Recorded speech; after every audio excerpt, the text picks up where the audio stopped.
Good morning, everybody. This is another edition of the Passball Show brought to you by JohnPielli.com as well as St. Aloysius Church and School in Jackson, New Jersey. A lot of stuff we're going to get into in the world of baseball, sports, and unifying America. Just a reminder, if you're interested, you want to be part of the program, you can comment on either the Periscope or the Facebook live feed or give the show a call. The number is 732-364-3598. So we're going to get into a couple interesting topics, but most importantly, some polarizing topics. And we're going to talk about that today. Like I said, I want your input. I want your opinion. I want you to contribute anything you have to bring to the table in regards to the program today. We're going to talk a little baseball later on. We're going to talk a little Eric Reid. We're also going to talk a little bit about PK Subban. Perhaps a little bit of Sonny Gray, but we're going to start out by talking about something that is kind of a little bit of an issue that I see happening in the NFL, and there's a little bit of a comparison to what's been going on in that of Major League Baseball. We're looking for that next leader, whether it's a manager in Major League Baseball or a head coach in the National Football League. And it looks like their job or their responsibilities or what they're expecting to do is kind of being reduced from what it was years ago. And I always make the comparison to Billy Martin when he was hired as a manager, whether it was the Minnesota Twins, the Texas Rangers, the Detroit Tigers, the New York Yankees, the Oakland Athletics, the New York Yankees, the New York Yankees, the New York Yankees, or the New York Yankees. It seemed like every time that he was brought in, he was expected to be the guy that was going to turn the franchise around. Now, of course, when it comes to sports, it's not just the coach or the manager of a particular team that's responsible for the construction of the roster.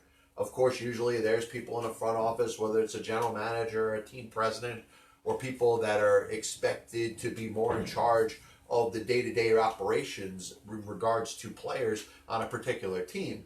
That's all important, and that's all needs to be considered. But if you think of the likes of a Billy Martin, you realize that he was brought in many times to turn around the culture of a team and to get more wins out of a particular team than had happened before.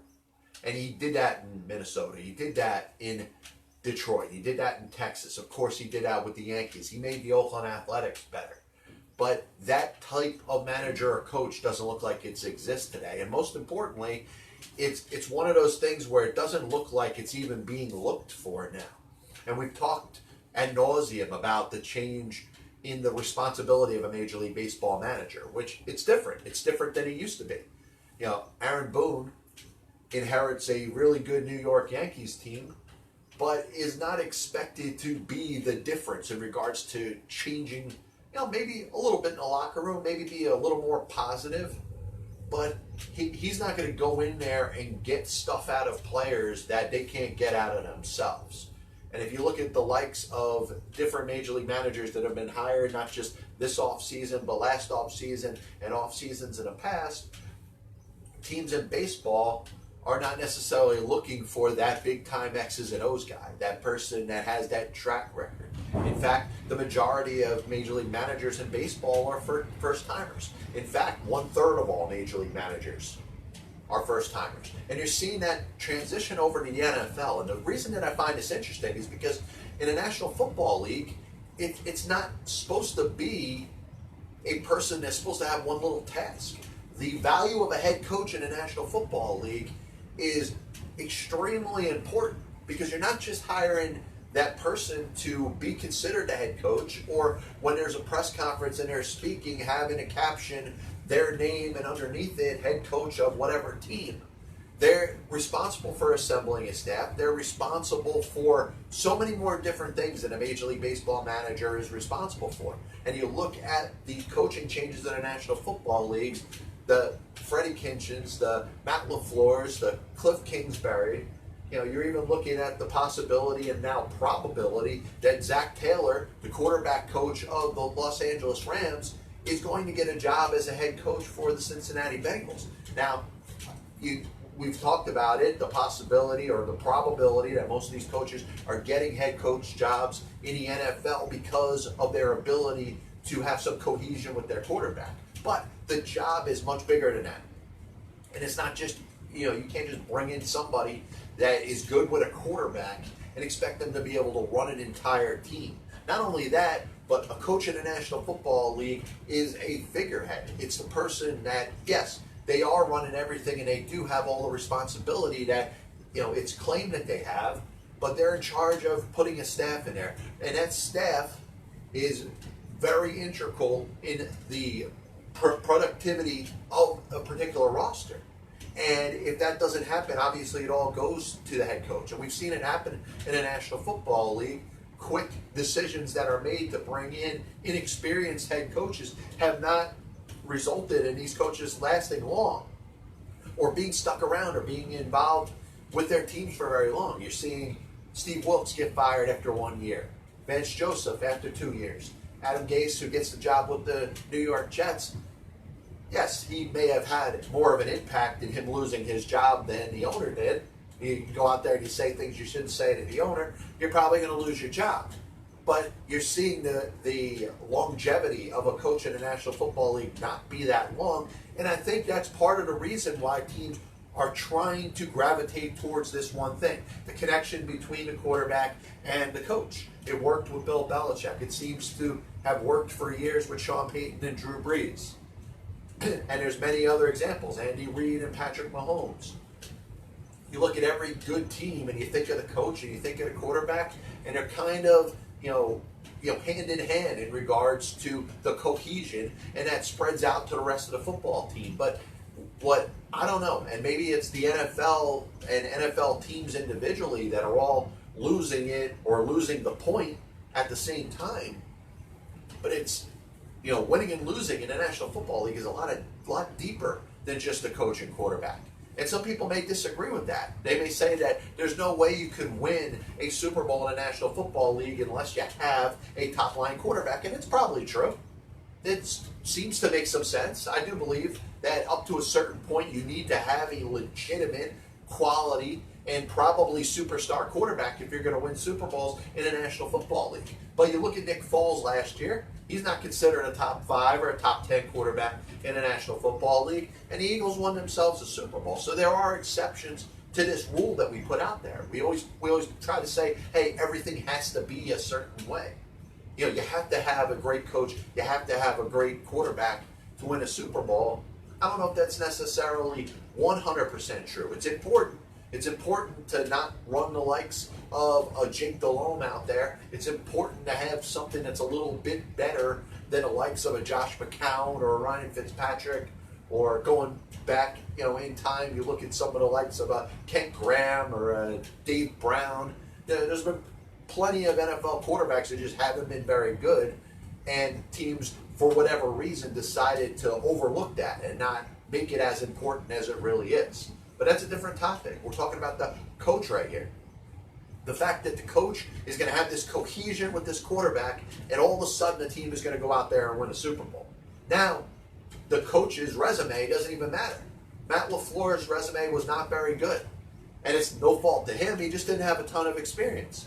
He was on the staff a couple of years ago with Sean McVay, and of course Sean McVay gets a ton of credit because of what he's done with Jared Goff and the fact that the Los Angeles Rams, who I'm going to talk about in a little bit when we get to our NFL picks, are up at the level as they are. Everybody wants to do the same thing. And for Zach Taylor, who happens to be the quarterback coach of the Los Angeles Rams, for him to get a job or be about to get a job as the head coach of the Cincinnati Bengals, I don't know what they're thinking by doing this. I don't know what the Green Bay Packers are thinking by just saying, all right, Matt LaFleur, a couple of years ago, we was working with Sean McVay last year. He was the offensive coordinator of the Tennessee Titans, who, by the way, had the 29th worst offense out of 32 teams in the National Football League. But, hey, he might be a good quarterback whisperer. He might be able to have some cohesion with Aaron Rodgers. So let's hire him. Baker Mayfield did very well with Freddie Kitchens as his offensive coordinator. All of a sudden, You're dismissing, if you're the Cleveland Browns, what Greg Williams did as the head coach or the interim head coach over the last 8 games of the season, because the team responded. It didn't necessarily respond specifically to Kitchens. It responded to Greg Williams as well. So how much do the Cleveland Browns take a step back with Greg Williams not involved in the process anymore? But it just seems to be, all right, this is working, so let's everybody do the same thing. It's basically a summary of the country that we live in. If something's working or somebody does something right, everybody wants to duplicate it. They think if we go do the same thing, it's going to work just as well as it did for the people before. But it's so hard if you're a National Football League head coach to be expected to just have a relationship with your quarterback, make sure you're on the same page, and forget about the rest of the roster. You better, and each one of these teams that are hiring that quarterback whisperer, they better make sure that that coach brings with him a staff of qualified assistants that are going to run the offense and the defense. And in most cases, you're going to probably expect that offensive guru or that quarterback whisperer to run a particular offense. And if they do, you better have a backup plan. You better have somebody that's there working with you, because you have a whole roster that you're responsible for. Not just the quarterback. And you can see the changes in Major League Baseball, and a Major League manager right now, his job is to be a freaking guidance counselor. Make sure that all the personalities are working out well in the clubhouse. We're going to write out the lineup for you. We're going to tell you when to make a pitching change. It's pretty asinine. And you know what? I don't know how long it's going to take the NFL and NFL teams to realize that this in thing at the moment may not necessarily work out in the long run. And we're going to find out in 2 to 3 years when these quarterback whisperers who have been hired as head coaches in the National Football League, yes, one of them may work out, a couple of them may work out. You know what? Every one of them might work out. They may all develop that cohesion and that relationship with that quarterback, and every single one of these quarterbacks might be great. And you know what? If that's the case, that's great for the National Football League, because you're talking about a league that already has some parity to it.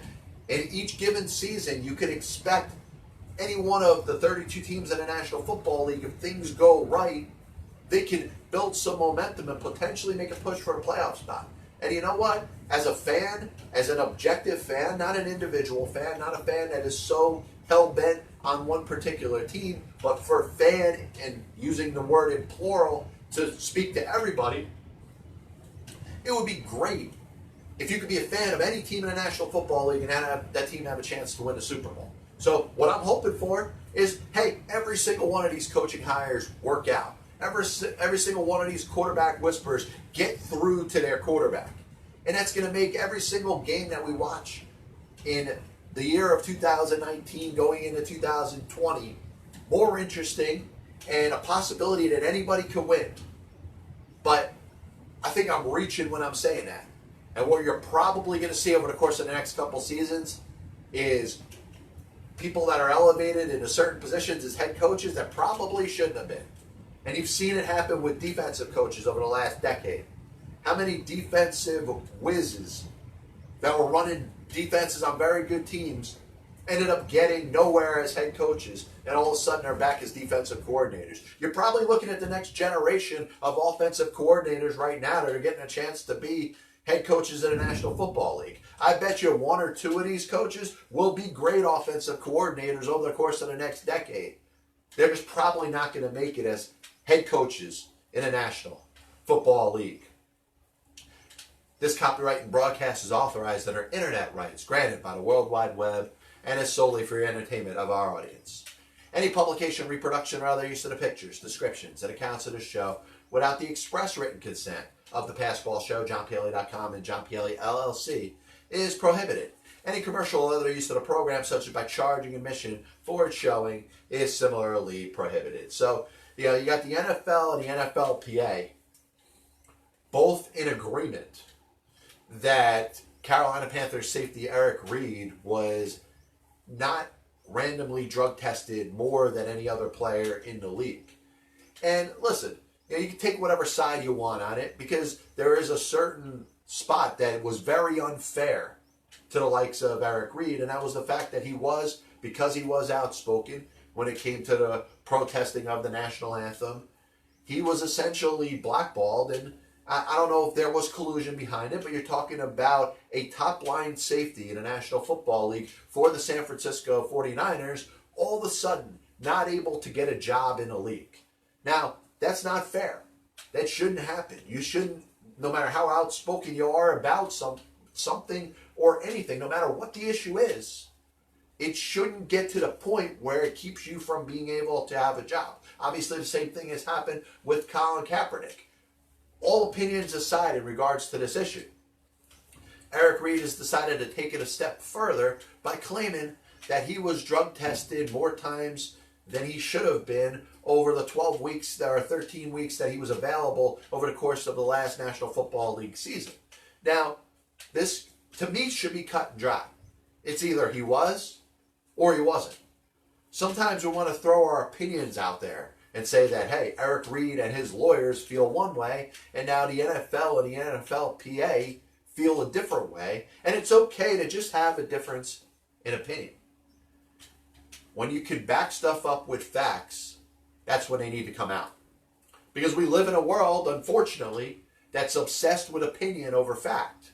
Now, if you have facts to back up an argument, this is the time where the NFL and the NFLPA, if they're putting out statements saying that Eric Reid's claims are wrong, this is when you go to your research, you go to the facts of the players that were tested for drugs over the course of the last National Football League season, and you put those facts right in front of Eric Reid's face. Now, if for whatever reason the information isn't backing up what you're saying, then you look bad. So if the NFL and the NFLPA is not willing to do a couple things, using their computer algorithm system. Now, they say it's random. They say, it goes right up. All right, whatever players come up in a random algorithm get tested. You may get tested once. You may get tested twice. I'm sure there's some cases of some players that are getting tested 3 times, maybe 4 times over the course of an NFL season. And I don't think that would be surprising if that was the case. But with these computer algorithms, no matter how it's determined, there is a list somewhere of the results and what comes up. And what players were tested once. What players were not tested at all. What players were tested 2, 3, and 4 times. And with that, guess what? You're going to be able to figure out how many times Eric Reid's name came up in the algorithm. And once that happens, you know exactly how many times Eric Reid was tested over the course of the National Football League season. And if the goal, if you're the NFL and if you're the NFLPA, is to avoid a potential discrimination lawsuit by Eric Reid and his attorneys, this is the time where you produce this type of information. There's going to be an actual number of tests that were performed, a drug test performed on Eric Reid over the course of the last season. The NFL and the NFLPA could look it up and find out exactly how many times he was tested. Eric Reid could claim that he was tested 7 times, but if the NFL and their records doesn't determine that he was tested 7 times, then they could prove their point. A lot of times we try to get to, all right, this is my opinion against that person's opinion. When you have facts, use them. You'll find out who the most tested player in regards to drugs was over the course of the last National Football League season. Was it Eric Reid? Did Eric Reid lead? If he's got a football card on the back, does it say he leads the league in italics with the little diamond next to him if it's a tie? Maybe you should make it an actual stat. How many times were each player tested for drugs over the course of the National Football League season? We live in a world where we're obsessed with stats, right? When it comes to baseball, when it comes to football. How many times was a player tested for drugs over the course of the season? And who led the league? Was it Eric Reid? Because if you hear Eric Reid, listen to Eric Reid and his lawyers, you figure he led that category by a mile. Is that Pro Bowl worthy? Most times drug tested over the course of a regular season? Obviously, if he's being targeted, it's a serious matter. But if he's not being targeted, it's time for the NFL to stand up and prove that he's not being targeted. It's that simple. Just a reminder that Castrol provides maximum protection against viscosity and thermal breakdown. This is the Passball Show, brought to you by JohnPielli.com, as well as St. Aloysius Church and School in Jackson, New Jersey. Just a reminder, you're interested in being part of the program, I'll throw the number out one more time, and I'll say it a little slow in case anybody does want to call in. 732-364-3598. And get your call right up here. Obviously, if it's somebody from spam, we'll let the phone ring. But the next thing I wanted to talk about is something that does have a little more to do with race. And not that Eric Reid, if he's being targeted because he protested the national anthem and he's being drug tested more and he's having a hard time getting a job and he's not being judged by the talent that he has and his ability to help a pro football team is not an issue. But there's an unfortunate story going out from the city of Detroit of a young 13-year-old kid, and his name is Ty Corbett. He happens to be black. He's from the Detroit area. He's playing hockey. And apparently he is receiving several different type of racial taunts, not just by opposing players, but by parents that are in that area. And unfortunately, in a year of 2019, we still live in a day and age where people are going to act that way. And you know what it does? It's unfortunate because, obviously my skin is light. I can't be considered a person with dark skin. It makes me look bad. It makes anybody that looks like me or looks like that person that's throwing racial taunts and using words that should be forbidden from the English language, makes everybody look bad. Now, should there be more to be done about this? Can the use of a word that should be forbidden to be used from the English language be actually considered a crime? Or should somebody be held accountable for using that word? Because there's no way that you could say that word and not have any racial undertones to it. And, this kid's 13 years old. He's a black hockey player in the Detroit area. We're talking about, opening up the possibility and making sure that no matter what it is that you look like, whatever it is that your difference is, you have the chance to play any sport that you want. And if you're a black kid that happens to love hockey, you should have just as much of an opportunity as a white person that loves hockey. Anybody that disagrees with that, you should have to explain the issues that you have with race. Now, for this kid to be out there, and sure, he's competitive. I'm sure he is. He may taunt the opposition just as much as the opposition taunts him. And there's things that happen over the course of a physical hockey game that you say, hey, not all of it is racially motivated. You got an opposition on one side, you got players on another, and they're going at it, they want to win the game. They're making a lot of contact. There's going to be a lot of trash talk.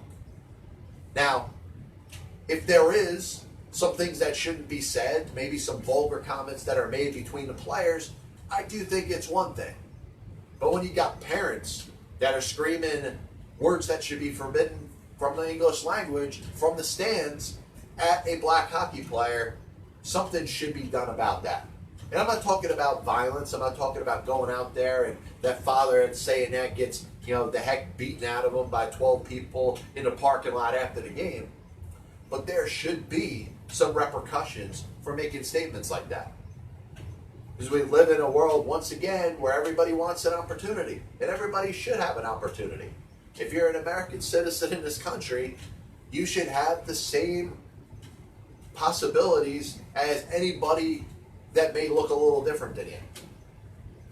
So this is the part that bothers me, because you got a kid, he's 13 years old, he's in the Detroit area, he's playing hockey. He shouldn't have to deal with racial slurs coming from opponents' parents. If that's the case, somebody needs to step up and hold these parents accountable for what it is that they're saying. This is the famous Budweiser beer. We know of no brand produced by any other brewer that costs so much to brew and age. Our exclusive Beechwood aging produces a taste, a smoothness, and drinkability you will find in no beer at any cost. So, flipping over and continuing to talk about different sports at different times, we spoke a little hockey, and of course it wasn't NHL hockey, so if that's what you're looking for, apparently you may be a little disappointed, and if you're disappointed, let me know how disappointed it is that you are. Now, the New York Yankees made a trade a couple years ago for Oakland Athletics starting pitcher Sonny Gray.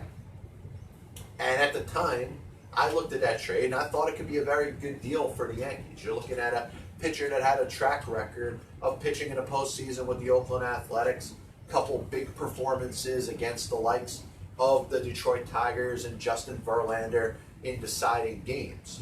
So I thought what the Yankees had given up in that trade, James Caprillion, Dustin Fowler, Jorge Mateo, very good prospects, but it was the price that you had to pay if you were looking to bring in a pitcher that could lead your rotation or be a solid top three in your rotation. And the Yankees, where they're set up, obviously, their expectations are they're supposed to win every single year. So you make that trade, you add a pitcher that not only are you getting them for the end or the rest of the 2016 season or 17 season, you're also getting him under contract for the years of 2018 and 2019. So I thought it was a good deal for the Yankees. Obviously one that was very much proven wrong compared probably to the likes of the New York Yankees acquiring Ed Whitson from the San Diego Padres in the 1980s. Sometimes you got a pitcher who does pitch well in a particular environment and organization in front of a crowd and for a different team, comes to a city like New York and just, for whatever reason, can't put it together. Sonny Gray's home and road splits last year were very drastic. He did look like a fish out of water pitching home games at Yankee Stadium.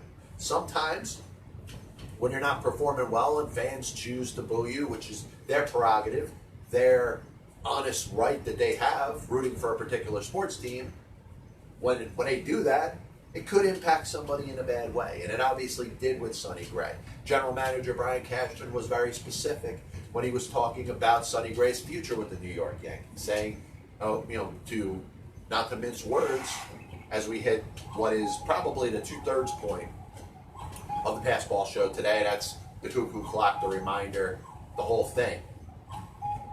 So Brian Cashman essentially insinuates that Sonny Gray is going to be traded. He's probably better off pitching for another team and not the New York Yankees. Maybe he's not made for New York. Now here's where I get into a little bit of an issue. This is the part of it in which I don't like. The expectations, because the Yankees paid such a high price. And, we'll find out in a couple of years. James Caprillion had Tommy John surgery. He's working his way back. Maybe he'll make his major league debut. Dustin Fowler has debuted already for the Oakland Athletics. You're looking at the likes of Jorge Mateo, who I think is going to get a chance to play in the major league. So we'll see what happens. We'll see if that deal, in terms of history, will be looked back on as a bad deal for the New York Yankees. Now, you're thinking about, all right, Sonny Gray is what he is, and these young players could potentially be what they could be. They just haven't gotten there yet. So that's something we'll table for another discussion. The thought being, and I'm sure Brian Cashman has a responsibility to do this because he made a trade for Sonny Gray. He didn't necessarily get back what he was expecting. He didn't necessarily get back what was the equivalent of the three players that ended up going to the Oakland Athletics. So he has a responsibility to make sure that if he deals Sonny Gray with 1 year left of team control, that he gets back something as close to what he gave up for Sonny Gray. Now, I don't mind him trying, but there can't be a team in Major League Baseball that would stoop to that level and do what he says. And I'm sure that's the same reason that Sonny Gray hasn't been traded from the New York Yankees at this point. Talk could have been CC Sabathia signed to finish off his career with the New York Yankees for one more season in the 2019 MLB season and year. And ended up going through a major procedure with his heart. That could impact his ability to pitch. That could impact his ability to continue his playing career. So because of that, maybe you're holding on to Sonny Gray because of that. I think that's a bunch of horseshit. The issue being The Yankees couldn't get what they wanted for Sonny Gray, so that's why they're still holding on to him right now. There's a couple teams that are in the mix, whether it's the Reds, maybe the Padres. You could look at some young teams that are expecting to take some legitimate steps coming into this season that would have some interest in Sonny Gray, but certainly would not have the same interest that they'd have in a Corey Kluber or a Noah Syndergaard. Let's understand that.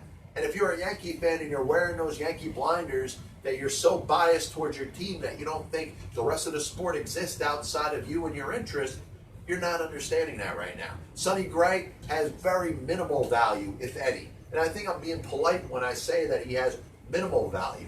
Maybe a team could look and take a flyer on him and say, hey, if he goes out there and pitches 200 innings this season, maybe we could expect the results to be a little bit better than they were last year with the New York Yankees. But what team out of the other 29 teams in Major League Baseball would give up top prospects for Sonny Gray? And you think about the top prospects that the Cincinnati Reds have, the likes of a Hunter Green or a Nick Senzel,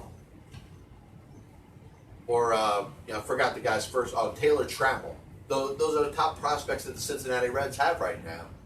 Would they be stupid enough to deal any one of those players to the New York Yankees for Sonny Gray? I mean, I think those players, if you were going to consider moving them, might be for the likes of a Noah Syndergaard, might be for the likes of a Corey Kluber, but certainly not for Sonny Gray. Because you know what? The positives of what you could gain if everything goes right are up against the negatives of what if this player is just simply not the same pitcher that he was 5 years ago. Pitchers are going to deteriorate over the course of their career. The chances of Sonny Gray going to pitch on that top level, being a legitimate 200 innings, 210 strikeout pitcher, a 3, 4, maybe 5 WAR pitcher, are probably not that existent anymore. So what you're looking for if you're a franchise that's going to make a trade with the New York Yankees for Sonny Gray is you want to get some usefulness. You might want to get 180 innings. You might want to get 30 starts from Sonny Gray. But the results, you're probably not expecting him to perform at a Cy Young caliber ever again. So if that all is true, why are you going to give up top and elite prospects? The Yankees are going to have to come down, and they're going to have to come down very drastically in what their expectations are for this particular pitcher. It's time to get into the NFL picks as we're finishing up the program today. A little bit of a recap of the show as we're getting there right now. We started out by talking about the NFL coaching situation and how I do believe that teams are looking foolishly and almost unreasonably when they're looking for their next head coach. And they expect, for whatever reason, the cohesion between their quarterback and their coach to be a total representation of what their franchise is going to be going forward. And you're going to see multiple teams with these choices for head coaches, whether it's Matt LaFleur, Freddie Kitchens, Cliff Kingsbury, Zach Taylor. You're going to see a lot of these teams be proven wrong. You got the situation with PK Subban, and I think he did a great job by putting that video out for the poor kid in Detroit that's having to deal with the racial taunts. I hope this kid makes it to the NHL. I hope he becomes a star. I hope he becomes a representation of what the National Hockey League is going forward. You got Eric Reid and his lawsuit against the National Football League claiming that he was unfairly drug tested multiple times over the course of last year. If you want to change that, if you are the NFL and the NFLPA and you feel like you have the right information in this situation, use it.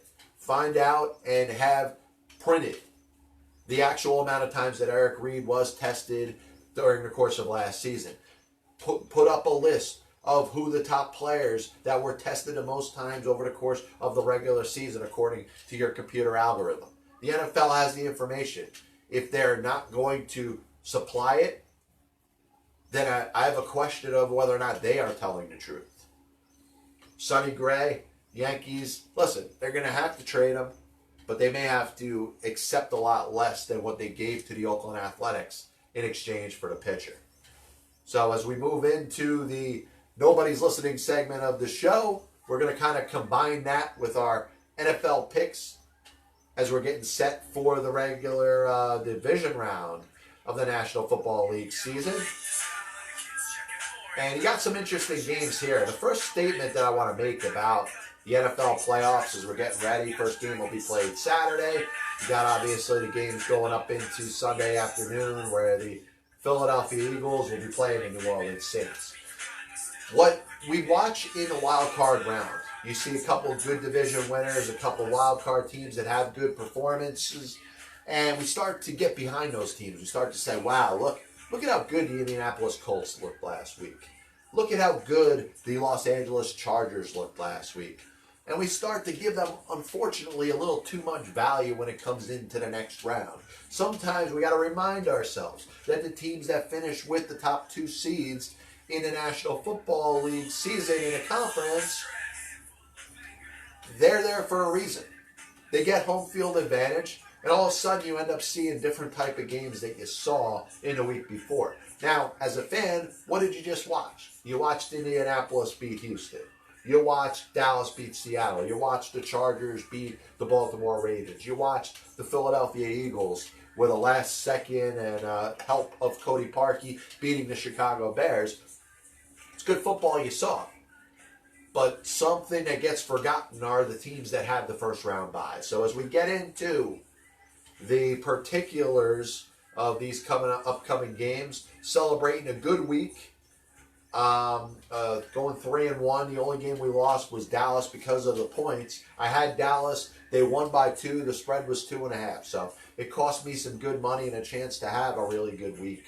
But as we get into it and ready for our picks this week, we're going to start out with the likes of the Indianapolis Colts traveling to Kansas City to face the Chiefs.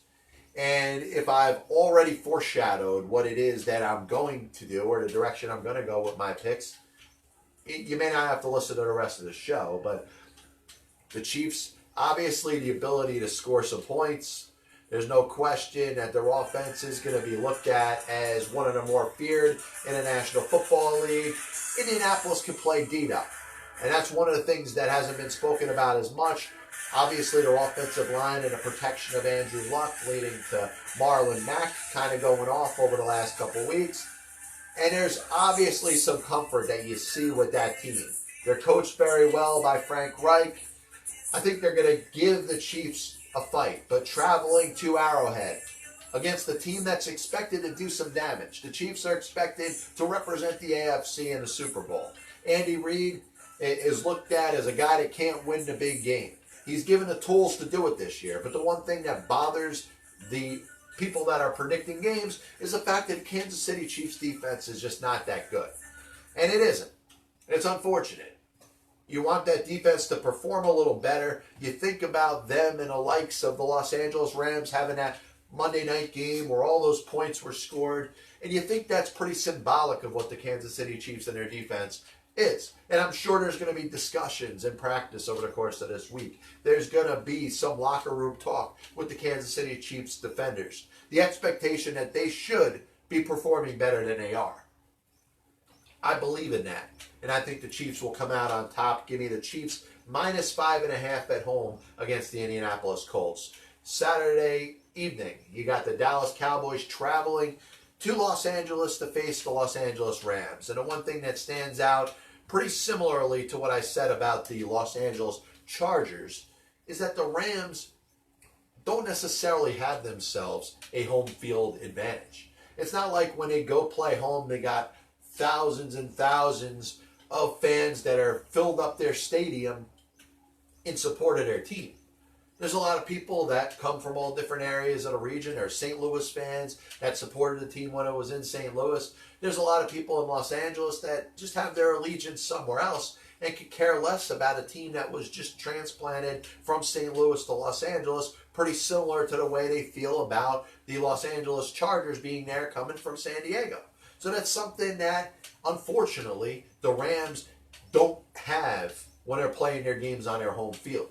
And the Dallas Cowboys, I'm believing in their defense. I think their defense can go out there and make a difference. You saw what they did on that Thursday night game playing at home against the New Orleans Saints. So I think if they could come up with a diabolical enough scheme to hold back the New Orleans Saints, I think they could hold back the Los Angeles Rams. The Rams have been struggling over the last couple weeks. The injury to Cooper Kupp has seemed to impact them. Todd Gurley hasn't been healthy over the last couple weeks, and I think that's a big deal. He comes back, he's going to be healthy enough to play, but how limited is he going to be? Is he going to be able to be the Todd Gurley that was the number one fantasy player throughout the National Football League season? It's going to be interesting to see. But the one thing that I'm banking on, the one thing that I believe can happen here is I think the Dallas Cowboys and their defense can keep this game close enough. And I look at the 7-point spread, and I wouldn't be surprised if the Rams won this by like 4 points or 3 points, or had the ball down the stretch as the game's going on and is able to just run out the clock. I wouldn't be shocked if the Cowboys won this game outright. So give me Dallas +7 at Los Angeles without the Rams having a home field advantage against the Rams. The other LA team is traveling to New England. And this is a game that, for me, I felt was really interesting. And I saw it on so many different levels, because if you looked at the betting lines as they were getting close this week, you're looking at the point spread. You're also looking at the money line as it's shifting. And, you kind of feel intrigued to want to believe, to want to put money on the Los Angeles Chargers. And the Los Angeles Chargers have had a good season. And if you're looking at a season or an opportunity for them to make that run and get that Super Bowl, Phillip Rivers finally getting it, this could be the year to do it. And the New England Patriots, who, they won their, the games that they win with their weak division, got themselves a first-round bye. But what popular conversion or conversation has is that the Patriots aren't what they were before. But I look at the line on this game. The Patriots are favorited by 4. I don't think it's enough to be able to invest in the Chargers.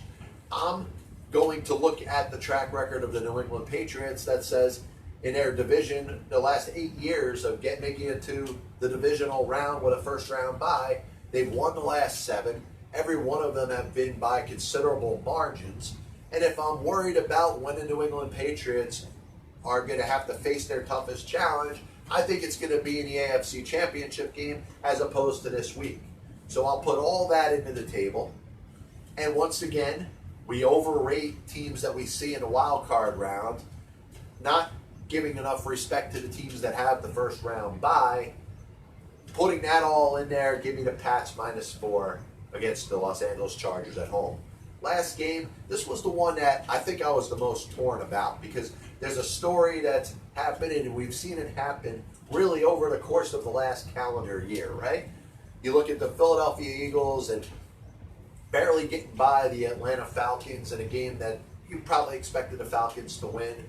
Them getting themselves past the Minnesota Vikings in the NFC Championship game, coming off of the backdrop of what happened against the New Orleans Saints in that drastic moment at the end of the game where, Diggs ends up going for the touchdown, and they win in such an improbable fashion. And then the backdrop of the NFC Championship game, which was all set for the Minnesota Vikings to be the first team in the history of the Super Bowl to play a Super Bowl at home. And the Eagles got by that. And the Eagles got themselves by the New England Patriots and won themselves the Super Bowl. You look at the wild card round and the fact that the Philadelphia Eagles looked like they were about to lose to the Chicago Bears. Cody Parkey misses a kick. Game's over. Eagles move on. Obviously, you're feeling the momentum. If you're a Philadelphia Eagles fan, you're saying, hey, this is about to happen again. Carson Wentz sits out the first couple games because of his ACL injury. Nick Foles comes in. Wentz comes back. He gets hurt again. Foles is running the offense. Obviously, there's cohesion with the quarterback in that team. In spite of all of those reasons, I think the New Orleans Saints are the team with the chip on their shoulder this week. I'm sure they're tired of people saying, hey, they can't win the big game. Now, could there be a miracle? Sure. But I'm going against my initial intuition, which would be to say that the Saints are favored by too much. And I'm actually going to take the Saints and the points. Give me the Saints -8 at home against the Philadelphia Eagles. NFL picks are already up on johnpielli.com. Give me the Chiefs -5.5 at home against Indianapolis. Dallas +7 at Los Angeles against the Rams. The Patriots -4 against the Los Angeles Chargers at home. And the New Orleans Saints -8 at home against the Philadelphia Eagles. So, I do want to thank everybody for tuning in to the show this week. This is the Passball Show brought to you by johnpielli.com. Hope you get to enjoy your NFL. Obviously, hot stove in baseball. You got some moves going on. I expect some more action to be this weekend. It looks like we may be finally coming to the end of the Bryce Harper saga. Media outlets in Philadelphia are reporting that Bryce Harper is set to sign a deal with the Philadelphia Eagles this Saturday. Now, if for some reason that's not true, you're going to have to find a culprit of who started this and kind of go after their credibility a little bit. Manny Machado expected to sign. He was expected to sign before Harper. So maybe this weekend will be finally when we see some of these top free agents come off the board. You got the NBA. Obviously, you look at a team like Toronto, Milwaukee in the East. How about the Denver Nuggets? Team with the best record in the Western Conference. A team that probably could have been a playoff team or could have been expected to make the playoffs. Are they the best team in the Western Conference? Probably don't feel that at that point, but you can make some comparisons last year to the Houston Rockets, who are a very good team in their own right, and ended up taking the Golden State Warriors to the 7th game of the Western Conference Finals, and were the superior team in regards to record over the course of the regular season. We'll talk some more NBA next week. God bless you, and as always, I'll see you on the other side.